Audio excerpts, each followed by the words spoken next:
Good morning, students. I, Neelu Sharma, your science teacher, welcome you all in your science class. Student, as we are discussing about your chapter number 2 of biology, microorganisms, friend and foe.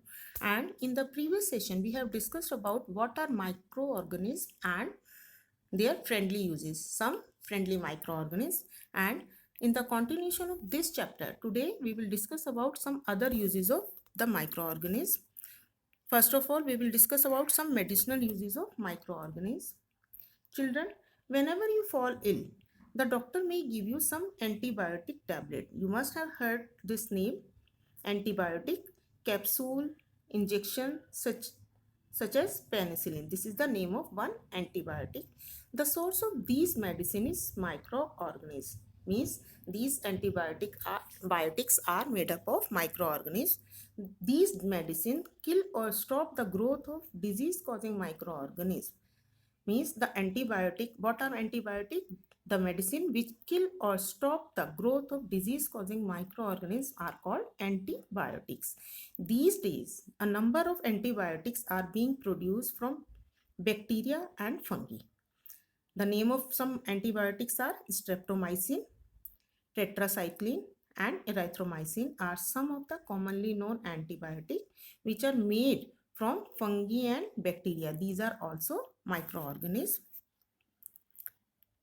The antibiotics are manufactured by growing specific microorganisms. Here, some microorganisms are made to grow for preparing some medicine and are used to cure variety of diseases in human beings, plants and animals also.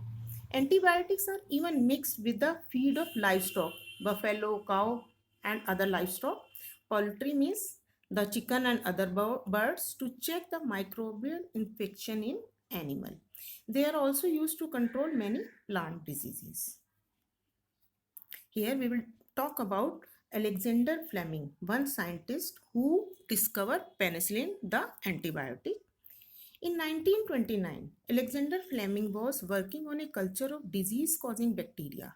Suddenly, he found the spores of a little green mold in one of his culture plate, where he was doing the experiment.